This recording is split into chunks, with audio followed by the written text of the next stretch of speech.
My name is Geavonni Ross. This is my Dispositions to Teach for Grand Canyon University, SEC-501, Dr. Phil. The dispositions to teach are based off the disposition self-assessment survey we were given, as well as the College of Education's disposition for learners. So the first discussion question we were given for disposition was, what dispositions do you possess that you think will make you successful in the classroom? The first ones that came to my mind right off the bat were honesty and compassion. I currently work at Delaware County Juvenile Court, and I work with juveniles from 12 to 18 with all sorts of backgrounds. And I think one thing I do well with them is I'm able to be honest with them about who I am, what my goals are for them are, as well as being compassionate for their situations and where they come from. I think I do a fair job of giving them the respect they deserve, and some of them need, in order to give the same respect back to me, and so we get along well and that we maintain a professional relationship and we learn from each other, and I help them as much as they help me. The second question is, what dispositions do you need to work on before you enter the classroom as a first-year teacher? And when I saw this question, I immediately thought all of them. I think that being a first-year education student, it's important that I grow in each and every one of these areas. So to pick out a few, I think that stood out the most to me were the high expectations and reflection. The high expectations, because I think a lot of the time when I set goals for myself or others, I want to shoot for the moon right away. So it's important that I understand where each student is coming from, where their learning capabilities are at the beginning of the class or the semester, and kind of set goals accordingly, whether it's weekly, monthly, or by the semester, so that they're learning at a fair rate, they're excelling, but I'm not pushing them past their limits. And I think the same for myself. When I set high expectations, I want to reach all my goals, but I have to understand that if I set my goals too high, I'm going to feel a little disappointed in myself, sometimes unintentionally, just because the goals I set are too high or maybe too much given whatever's going on in a certain situation.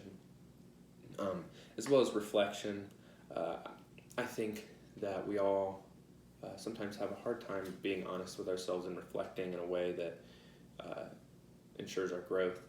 So when I say that I reflect, sometimes when I reflect, I don't think I'm all the way either too hard on myself or too light on myself. I think that I am somewhere on one of those ends when I reflect on what I'm doing. So that just takes time and practice and reflection at the end of each day, so that I learn how to reflect on the things that I did well, as well as the things I need to improve on without being too hard on myself, or without being too narcissistic or naive about what I'm doing wrong. So I think those two are important things that I could really grow on to help push myself and push my students as well. The third question is, what does a professional educator look like, and how do they behave?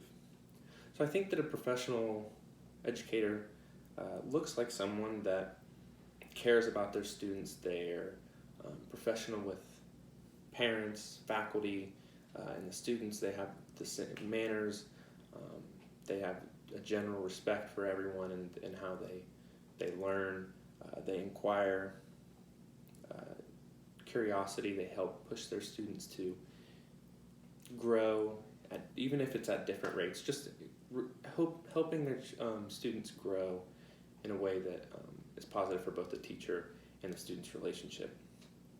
I think, as I said, educators behave in a way that's up to standards with the College of Education's ethics, keeping professional relationships, having respect for the diversity of the students, and having professional conduct as well, being fair, being honest, and having a dedicated passion for their career. As far as what standards guide their thinking, I think the standards that guide an educator's thinking are what standards they're supposed to teach with, whether it's their state standards, U.S. education standards. Whatever standards are set by the Department of Education, I think are standards that we automatically have to live up to and kind of guide our teaching. I think also that these dispositions are a good way to guide our teaching. You know, if we're not being compassionate towards our students, then we're not really helping them in a way that we should be. We should make sure we're encouraging them to be curious and wanting to learn new things every day.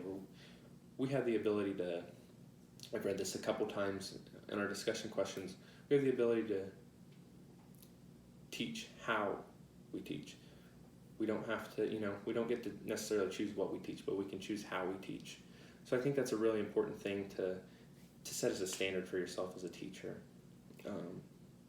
And as we grow, and I really look forward to continuing my education course and growing as a student and future educator.